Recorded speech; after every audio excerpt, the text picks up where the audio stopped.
Warm welcome to all of you. The theory of the two-step flow of communication reserved the ruling paradigm in mass communication at the time.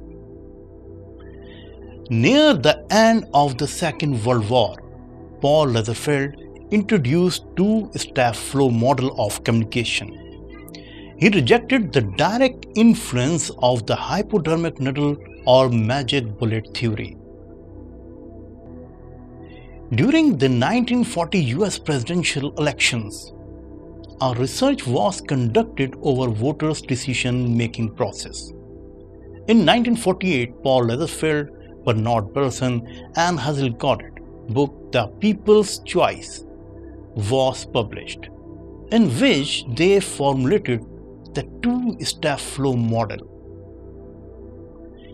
It stipulates that mass media content first reaches opinion leaders, people who are active media users and who collect, interpret, and diffuse the meaning of media messages to less active media consumers. This implies that most people receive information from opinion leaders through interpersonal communication rather than directly from mass media. Lazarsfeld, Berelson, and Gaudet discovered that most voters in the 1940 election got their information about the candidates from other people who read about the campaign in the newspapers, not directly from the media. Concluded that word-of-mouth transmission of information plays an important role in the communication process and that mass media have only a limited influence on most individuals. However, the research done by Lazarsfeld and others showed that only about 5% of people change their voting preference as a result of media consumption, and that interpersonal discussions of political issues were more prevalent than consumption of political news within one typical day. Factors such as family members, friends, and interactions with one's social and professional circles influence a person's voting behavior more than a media exposure. In 1955, the book Personal Influence, the theory of the two-step flow of communication, was further developed by Lazarsfeld together with Hazel Gaudet. The book explains that people's reaction to media messages are resolved by interpersonal communication and with members of their social environment. These findings came to be known as the limited effects paradigm of media influence. In 1960, Joseph Clapper explicated it more fully by In the Effects of Mass Communication, which guided mass communication researchers over the next 5 decades. Example to explain the influence of opinion leaders is the world of fashion. Magazines play an important role in showing the trends of the coming season by passing on information from big fashion brands to a wider audience. The reader's knowledge of next season's fashions and trends is filtered by the magazines, while this describes a classic two-step flow of communication. Moreover, new technologies have changed the role of the media.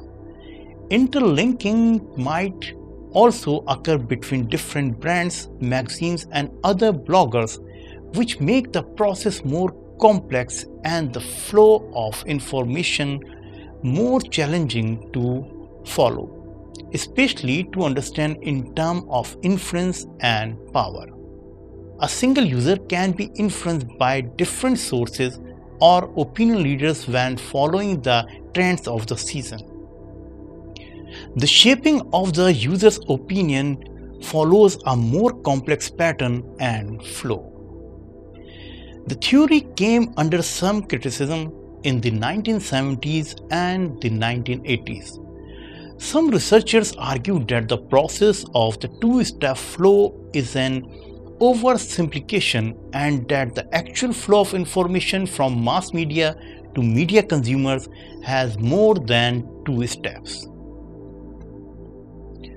For instance, additional research revealed that conversations based on media content are more frequent among opinion leaders themselves, rather than among opinion leaders and less informed individuals.